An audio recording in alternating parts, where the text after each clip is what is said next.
బాదం పాలు తయారు చేసుకోవడానికి 200 గ్రాములు బాదం పప్పు, అలాగే పిస్తా, కాజు రెండు కలిపి ఒక 100 గ్రాములు, 100 గ్రామ్స్ షుగర్ అనమాట.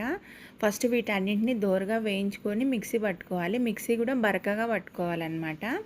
షుగర్ మాత్రము ఇలాగా మెత్తగా పట్టుకోవాలి. తర్వాత ఒక 3 గ్రామ్స్ ఇలాచీ వేసాము. అలాగే హాఫ్ టీ స్పూను పసుపు, 1 గ్రాము కుంకుమ పువ్వు వేసామండి. ఇలాగ మనకు ఒక 2-3 స్పూన్స్ వేసుకొని మిల్క్ వేసుకుంటే సరిపోతుంది అనమాట. చాలా టేస్టీగా ఉంటుంది. మనము బరకగా వేసుకోవడం వల్ల అది తాగేటప్పుడు పళ్ళ కింద పడుతూ ఉంటుంది. టేస్ట్ చాలా బాగుందండి. ఈ విధంగా వేడివేడి పాలు పోసుకొని తాగితే సూపర్గా ఉంటుంది. టేస్ట్ కూడా చాలా బాగుందండి. మీకు ఒకవేళ షుగర్ ఎక్కువ కావాలంటే కొద్దిగా ఎక్కువ వేసుకోవచ్చు. అంతే అన్నమాట. టేస్టీ బాదం పాలు రెడీ.